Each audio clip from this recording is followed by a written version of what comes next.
تو یہ بات آٹومیٹکلی طور پر ثابت ہو جاتی ہے کہ لا نورث ما ترکناہ صدقہ، اس کا علم وہ سب سے پہلے فاطمۃ الزہرا علیہ السلام کو اور امام علی علیہ السلام کو ہونا چاہیے. میں اس کو بھی صحیح مان لیتا ہوں، ٹھیک ہے.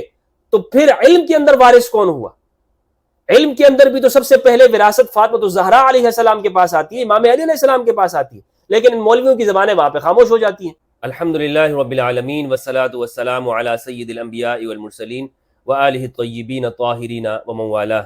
بسم اللہ الرحمن الرحیم. السلام علیکم ورحمۃ اللہ وبرکاتہ. کیا انبیاء کرام کا کوئی وارث نہیں ہوتا؟ انبیاء کرام جو اس دنیا کے اندر ان کے پاس مال اور اسباب ہوتا ہے، جب وہ اس دنیا سے پردہ فرما جائیں، چلے جائیں، تو ان کے بعد ان کی اولاد ان کی وارث نہیں ہوتی ہے. قرآن مجید اس حوالے سے کیا کہتا ہے اور احادیث میں کیا آیا ہے؟ مسئلہ فدق کے اوپر میں 2 ویڈیوز بنا چکا ہوں، اگر آپ دیکھنا چاہیں تو وہ دیکھ سکتے ہیں. یہاں ہم ہر طرح کے اختلافات سے بچتے ہوئے، کنارہ کشی اختیار کرتے ہوئے صرف اسی موضوع کے اوپر میں گفتگو کروں گا کہ انبیاء کرام کے مال کی وراثت آگے ہوتی ہے یا نہیں ہوتی ہے. اس حوالے سے 2 موقف ہیں. اہل سنت والجماعت کی اکثریت یہ کہتی ہے کہ انبیاء کرام کا مال کا وارث کوئی نہیں ہوتا. انبیاء کرام اپنے مال کا وارث بنا کے نہیں چھوڑتے ہیں، بلکہ ان کی وراثت وہ علم اور نبوت ہوتی ہے. جبکہ شیعہ کا موقف یہ ہے کہ انبیاء کرام کے مال کا وارث ہوتا ہے. اہل سنت استدلال کرتے ہیں بخاری، مسلم اور دیگر صحیح احادیث سے جو اہل سنت کے مصادر میں موجود ہیں، جس سے یہ معلوم ہوتا ہے کہ انبیاء کرام کے مال کا کوئی وارث نہیں ہوتا.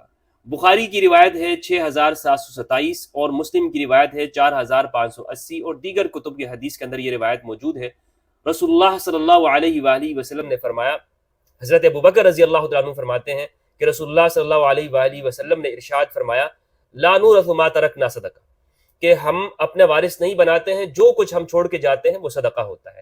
اسی حدیث سے استدلال کرتے ہوئے حضرت ابوبکر رضی اللہ تعالیٰ عنہ نے فدق کا مال سیدۃ النساء العالمین فاطمۃ الزہرا علیہ السلام کو نہیں دیا تھا. تو فدق کے موضوع پر اگر آپ ویڈیو دیکھنا چاہتے ہیں تو آپ دیکھ سکتے ہیں. یہاں صرف میں اسی پہ گفتگو کر رہا ہوں کہ وراثت انبیاء کی ہوتی ہے یا نہیں ہوتی ہے.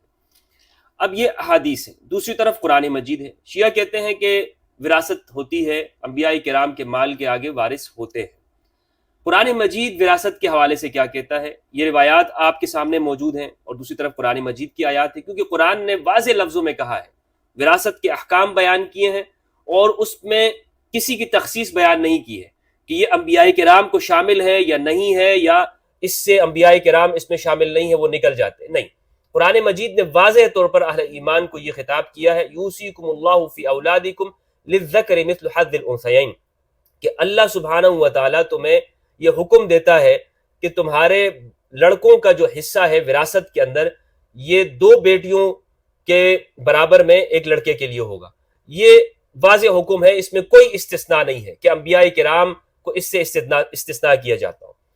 تو قرآن مجید کی آیات ہیں، ہم ان پہ غور کرتے ہیں، اور احادیث دونوں کو ہم آمنے سامنے رکھیں گے، کیونکہ یہاں واضح طور پر یہ جو روایت ہے لا نورث ما ترکناہ صدقہ، یہ قرآن مجید کی آیات سے متعارض ہے، مخالف ہے. یعنی قرآن مجید کی آیت کہتی ہے کہ وراثت ہے، جبکہ یہ روایات کہتی ہیں کہ انبیاء کرام کی وراثت تقسیم نہیں ہوتی. تو اب روایات کو کیسے سمجھا جائے؟ اس حوالے سے اصول اپنے سامنے رکھیے گا کہ جب بھی کوئی روایت، خواہ وہ کتنی ہی بڑی صحیح کتاب کے اندر کیوں نہ ہو، جسے صحیح کہا جائے، لیکن اگر وہ قرآن مجید کی واضح نص کے مخالف ہے تو اس روایت کو قبول نہیں کیا جائے گا.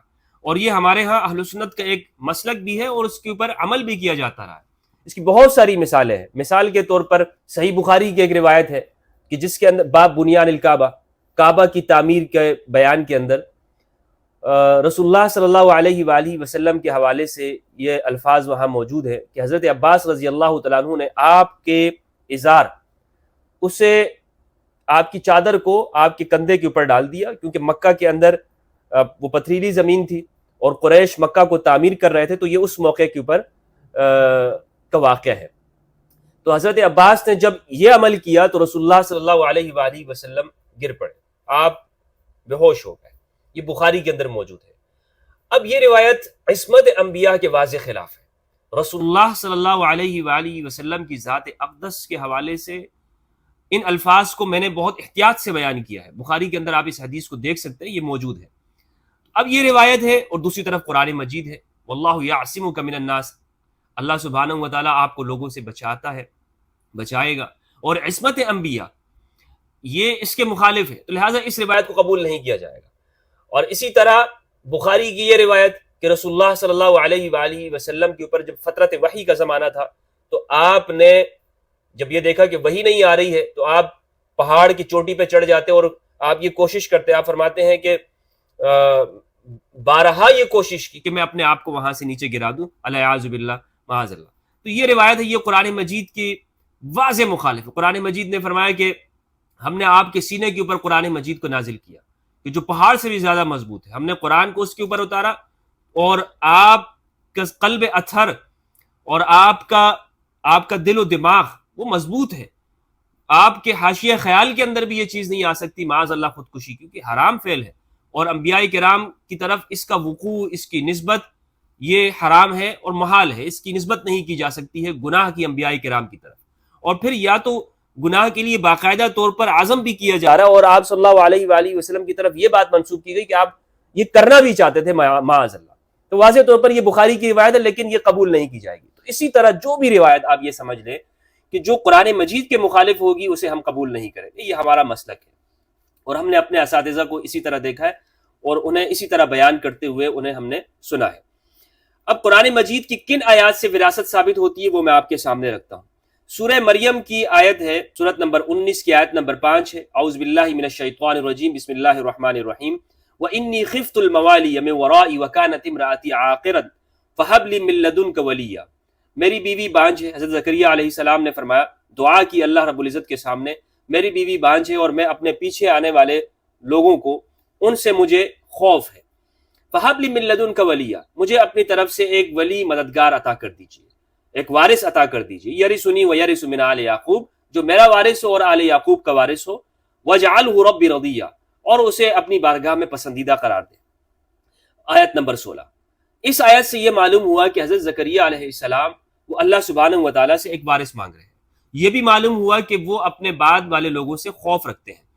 اب دیکھیں کہ ہمارے ہاں اہل سنت اس کا یہ جواب دیتے ہیں کہ اس آیت میں مراد مالی وراثت نہیں ہے۔ ابن کثیر نے لکھا ہے کہ انبیاء کرام مال نہیں مانگتے ہیں، انبیاء کرام علم اور نبوت مانگتے ہیں۔ تو اس کا جواب یہ دیتے ہیں کہ یہاں پر مالی وراثت مراد نہیں ہے، بلکہ یہاں پر علم اور نبوت مراد ہے، کہ بعد والوں سے یہ خوف تھا کہ وہ آپ کی جانشینی صحیح طور پر نہیں کر سکیں گے، اور ہیکل سلیمانی جو سلیمان علیہ السلام نے تعمیر کیا ہے اس کی حفاظت اور جانشینی نہیں کر سکیں گے، تو لہٰذا آپ نے اولاد چاہیے۔ ایک جواب اس کا یہ دیا جاتا ہے۔ دوسری آیت میں آپ کے سامنے رکھتا ہوں، پھر اس اعتراض کا میں جواب آپ کے سامنے پیش کروں گا۔ دوسری آیت قرآن مجید کی ہے، سورہ نمل سورت نمبر 27 کی آیت نمبر 16، اعوذ باللہ من الشیطان الرجیم، بسم اللہ الرحمن الرحیم، وَوَرِثَ سُلَيْمَانُ داؤد، اور وارث ہوئے سلیمان داؤد کے، وَقَالَ يَا أَيُّهَا النَّاسِ عُلِّمْنَا مَنطِقَ الطَّيْرِ، اور آپ نے کہا اے لوگو ہمیں سکھائی گئی ہے منطق الطیر، پرندوں کی بولیاں، وَأُوتِينَا مِن كُلِّ شَيْءٍ، اور ہمیں تمام چیزیں عطا کی گئی ہیں، إِنَّ هَذَا لَهُوَ الْفَضْلُ الْمُبِينُ، یہ اللہ کا واضح کھلا ہوا فضل ہے۔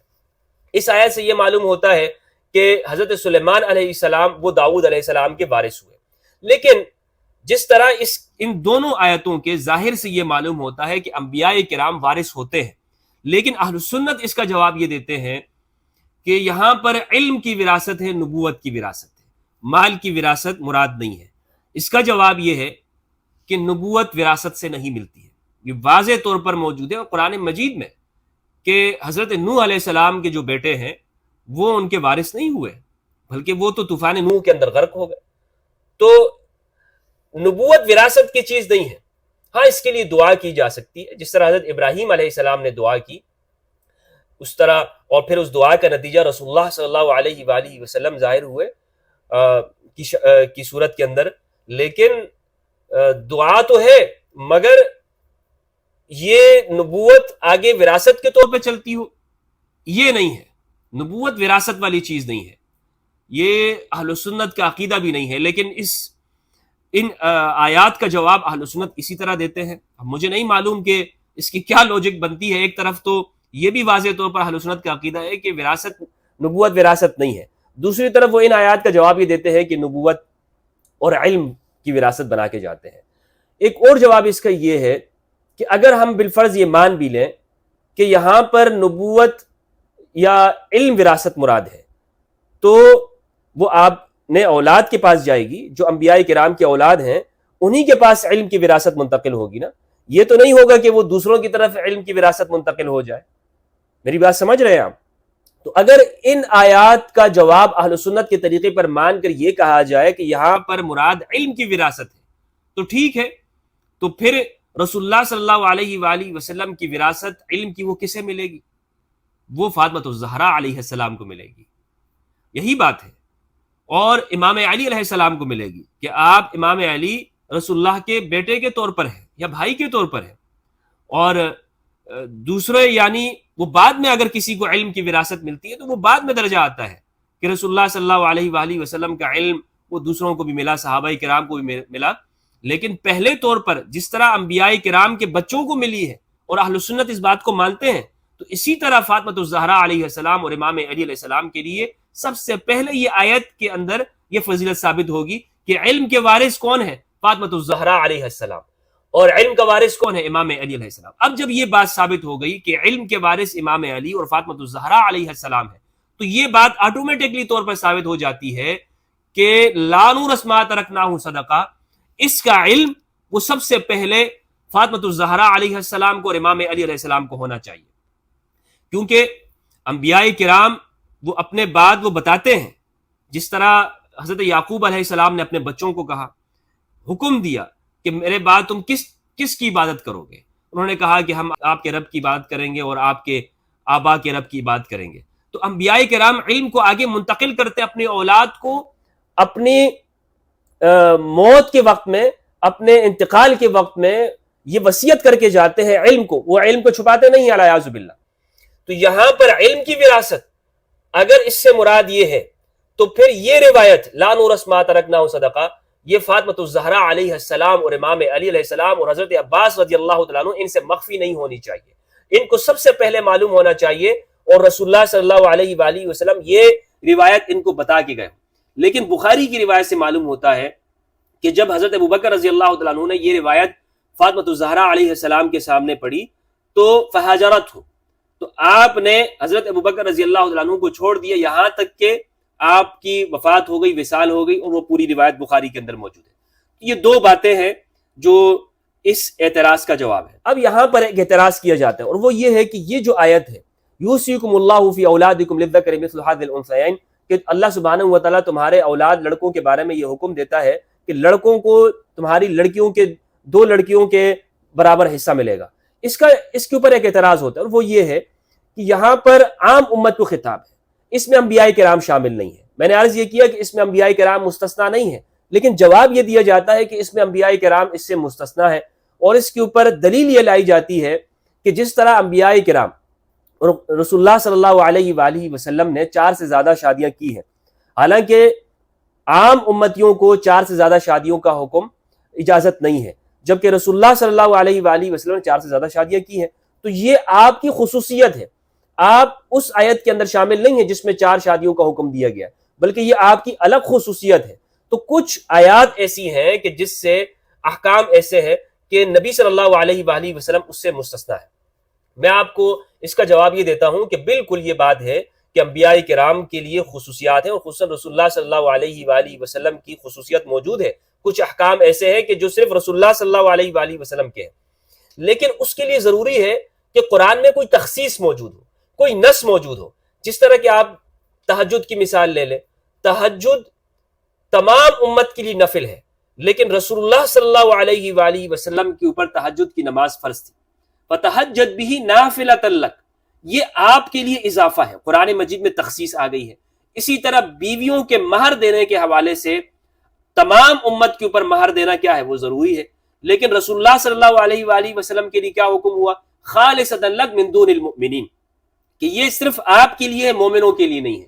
تو کچھ آیات سے استثناء احکام کے اندر رسول اللہ صلی اللہ علیہ وآلہ وسلم کے لیے موجود ہے، لیکن وہاں پر ضروری یہ ہے کہ ان آیات کی جو تخصیص ہے وہ موجود ہونی چاہیے، قرآن میں کسی ایک جگہ پر اس کا بیان ہونا چاہیے. لیکن ہم نہیں دیکھتے ہیں کہ وراثت کے مسائل اور احکام کے اندر رسول اللہ صلی اللہ علیہ وآلہ وسلم یا انبیاء کرام ان کی کوئی تخصیص موجود ہو کہ پوری امت کے وارث تو ہوں گے لیکن رسول اللہ صلی اللہ علیہ وآلہ وسلم کا کوئی وارث نہیں ہوگا. قرآن میں ایسی کوئی آیت تخصیص کی موجود نہیں ہے، جبکہ عموم کی آیت موجود ہے جس میں سب کے سب شامل ہیں. رسول اللہ صلی اللہ علیہ وآلہ وسلم بھی شامل ہے اور امتی بھی شامل ہے۔ سورہ نساء کی آیت نمبر 33 سے سورت نمبر 4 کی فرمایا وَلِكُلٍّ جَعَلْنَا مَوَالِيَ مِمَّا تَرَكَ الْوَالِدَانِ وَالْأَقْرَبُونَ، اور سب کے لیے یہ حکم ہے کہ ہم نے بنا دیا ان کے لیے وارثین، موالی بنا دیے ہیں، ان مال میں سے یا اس چیز میں سے جو ماں باپ چھوڑیں یا قریبی رشتہ دار چھوڑیں، والذین اخذت ایمانکم فاتوہم نصیبہم، ان کو ان کا حصہ دے دو، ان اللہ کان علی کل شیء شہیدا، اللہ ہر چیز کے اوپر گواہ ہے، وہ دیکھ رہا ہے، اللہ دیکھ رہا ہے کہ تم دو گے یا نہیں دو گے۔ تو اس آیت سے یہ معلوم ہوتا ہے کہ اللہ سبحانہ و تعالیٰ نے یہ فرمایا کہ ہم نے سب کو وارث بنایا ہے، خواہ امتی ہو یا نبی ہو، کل عموم ہے اس کے اندر، اس میں کوئی تخصیص نہیں ہے، نہ نبی کی نہ غیر نبی کی، عام ہے، کل کا لفظ عام ہے، سب کو ہم نے وارث بنایا ہے اس مال میں سے، اس چیز میں سے کہ جو ماں باپ چھوڑ جائیں یا قریبی رشتہ دار چھوڑ جائیں۔ تو اس آیت سے بھی یہ معلوم ہوتا ہے کہ وراثت کے جو احکام ہیں قرآن مجید کے اندر وہ عمومی طور پر ہیں، اس میں کسی کا استثناء موجود نہیں ہے۔ یہ تو ہو گئی آیات جن سے معلوم ہوتا ہے کہ انبیاء کرام علیہم السلام کے وارث ہوتے ہیں اور وہ ان کے مال کی آگے وراثت ہوتی ہے، اور نبوت وہ کوئی وراثت والی چیز نہیں ہے کہ والد کے بعد جو ہے وہ بیٹا بھی وارث ہوگا، ورنہ میں نے آپ کے سامنے مثال پیش کی کہ حضرت ابراہیم علیہ السلام، ان کے حضرت نوح علیہ السلام، ان کے جو بیٹے ہیں وہ وارث نہیں ہوئے، اور خود حضرت ابراہیم علیہ السلام ان کے جو باپ ہیں قرآن مجید میں وہ نبی نہیں تھے۔ نہ یہ ضروری ہے کہ نبی کا والد وہ نبی ہو، اور نہ یہ ضروری ہے کہ نبی کے بیٹے نبی ہو، یہ کوئی ضروری نہیں ہے، قرآن مجید کی آیت سے معلوم ہوا۔ دوسرا بخاری کی ایک روایت ہے، اب میں روایات کچھ پیش کرتا ہوں جس سے معلوم یہ ہوتا ہے کہ رسول اللہ صلی اللہ علیہ وآلہ وسلم کی اشیاء کے وہ آگے وراثت ہوئی ہے یا وہ بعد میں لوگوں کے پاس گئی ہیں، آپ کی اولاد کے پاس گئی ہیں۔ جیسے مثال کے طور پر آپ کی تلوار ہے، اور اس کے لیے باقاعدہ بخاری نے جو عنوان قائم کیا ہے وہ یہی ہے کہ آپ کی ذرہ، آپ کی نیزے اور آپ کی تلوار کے باب کے اندر وہ ایک چیپٹر یہ قائم کیا ہے۔ بخاری کی روایت ہے 3110، شہاب زہری کہتے ہیں کہ علی ابن حسین سید سجاد علیہ السلام، امام زین العابدین نے ان سے یہ روایت بیان کی کہ جب یزید ملعون سے وہ مدینہ میں آ جاتے ہیں، یعنی جب وہ واقع ہو جاتا ہے کربلا کا، امام حسین علیہ السلام شہید ہو جاتے ہیں اور آپ پھر شام سے مدینہ تشریف لاتے ہیں، تو راستے میں مصر بن مخرمہ رضی اللہ تعالیٰ عنہ کی حضرت امام زین العابدین علیہ السلام سے ملاقات ہوتی ہے۔ تو مصر بن مخرمہ ان سے کہتے ہیں کہ آپ کو مجھ سے کوئی کام ہے تو آپ مجھے حکم دے دیجئے، حل لک الی من حاجت تأمرنی بہا، کہ آپ کو کوئی حاجت ہے تو مجھے حکم دے دیجئے۔ تو امام زین العابدین نے اس موقع پہ فرمایا لا، مجھے آپ سے کوئی کام نہیں ہے۔ پھر انہوں نے کہا، مصر بن مخرمہ نے، کہ آپ کے پاس جو یہ رسول اللہ صلی اللہ علیہ وآلہ وسلم کی تلوار ہے یہ آپ مجھے دے دیجئے، کیونکہ مجھے یہ خوف ہے کہ آپ کے اوپر یہ بنو امیہ کے لوگ غلبہ پا لیں گے اور یہ آپ سے چھین کے لے جائیں گے، اور اگر میرے پاس ہوگی تو واللہ میں بخدا مجھ سے یہ لوگ نہیں لے سکتے، نہ میں ان کو دوں گا۔ تو اس روایت سے یہ معلوم ہوتا ہے کہ امام زین العابدین علیہ السلام کے پاس رسول اللہ صلی اللہ علیہ وآلہ وسلم کی تلوار موجود تھی۔ اسی طرح امام علی علیہ السلام کے پاس رسول اللہ صلی اللہ علیہ وآلہ وسلم کا گھوڑا یا خچر، غالباً وہ امام علی علیہ السلام کے پاس تھا، اور جنگوں میں امام علی علیہ السلام اس کے اوپر سوار ہوتے تھے۔ اور پھر آپ یہ دیکھیں کہ ازواج مطہرات وہ رسول اللہ صلی اللہ علیہ وآلہ وسلم کے بعد بیوت النبی، نبی کے گھروں کے اندر وہ رہائش اختیار کرتی رہی۔ تو اگر یہ روایت لا نورث ما ترکنہ صدقہ اس کو صحیح مان لیا جائے تو پھر تو آپ کا تمام ترکہ، خواہ وہ گھر ہو یا آپ کی تلوار ہو یا آپ کے نیزہ ہو یا آپ کا زرہ ہو، وہ سب کا سب وہ چاہیے کہ وہ بیت المال کا حصہ بنا لیا جائے اور وہ ان سے لے لیا جائے، یعنی ازواج مطہرات سے وہ مکانات خالی کروا لیے جائیں، اور امام علی علیہ السلام کے پاس موجود وہ اشیاء وہ لے لی جائے، اور امام زین العابدین علیہ السلام کے پاس جو وہ تلوار تھی وہ حکومت لے لیتی، لیکن نہیں لی گئی۔ کیوں نہیں لی گئی؟ اس لیے نہیں لی گئی کہ یہ روایت تو فدق کے مال کے حوالے سے پیش کی گئی، لیکن اس کا اطلاق دوسری چیزوں کے اوپر نہیں کیا گیا۔ دوسری چیزیں یعنی گھروں کے حوالے سے یا زرہ یا نیزہ یا تلوار یا آپ کے جو آپ کے گھوڑا ہے یا خچر ہے اس حوالے سے اس کے اوپر اس کا اطلاق نہیں ہوا ہے، اس کا اطلاق صرف وہاں پہ کیا گیا ہے۔ تو یہ بات کہنا کہ انبیاء کرام کی وراثت نہیں ہوتی ہے، یہ یہ روایت قرآن مجید کی آیات اس سے متعارض ہے، ٹکراتی ہے. اور جب بھی کوئی روایات قرآن کی آیت سے ٹکرائے، اس کو سمجھنے کا طریقہ یہ ہے کہ یا تو تطبیق کی جائے گی، دونوں میں برابری کی جائے گی، اگر برابری ہوتی ہے تو ٹھیک ہے، ورنہ تو روایت کو چھوڑ دیا جائے گا اور قرآن مجید کی آیت پر عمل کیا جائے گا. لہٰذا یہ جو مولوی صاحبان بیان کر رہے ہیں نا کہ لا نورث ما ترکناہ صدقہ، انبیاء کرام کی وراثت نہیں ہوتی، صرف علم وراثت ہوتی ہے، تو مجھے بتائیے ان مولوی صاحبان سے میں پوچھتا ہوں کہ یہ بات جو یہ کرتے ہیں کہ علم کی وراثت ہوتی ہے، میں اس کو بھی صحیح مان لیتا ہوں، ٹھیک ہے، تو پھر علم کے اندر وارث کون ہوا؟ علم کے اندر بھی تو سب سے پہلے وراثت فاطمہ الزہرا علیہ السلام کے پاس آتی ہے، امام علی علیہ السلام کے پاس آتی ہے، لیکن ان مولویوں کی زبانیں وہاں پہ خاموش ہو جاتی ہیں. مولوی کہتے ہیں نہیں، انبیاء کرام کی وراثت وہ علم ہے اور علماء وارث ہوتے ہیں. اور پھر یہاں علماء کی وراثت وہ کون اپنے آپ کو علماء کہتے ہیں اور اس علم کے اندر وراثت کے اندر خود کو شامل کرتے ہیں. تو اگر اس علم کی وراثت میں آپ شامل ہو سکتے ہیں تو فاطمہ الزہرا علیہ السلام سب سے پہلے تو وہ شامل ہے اس میں. اور جب وہ شامل ہے، اور میں نے بتا دیا کہ انہیں پھر سب سے پہلے اس حدیث اور روایت کا علم ہونا چاہیے تھا، اور وہ پھر حضرت ابوبکر رضی اللہ تعالیٰ عنہ سے وہ ناراض نہ ہوتی، لیکن بخاری کی روایت فہجرت، حضرت ابوبکر رضی اللہ تعالیٰ عنہ کو چھوڑ دیا.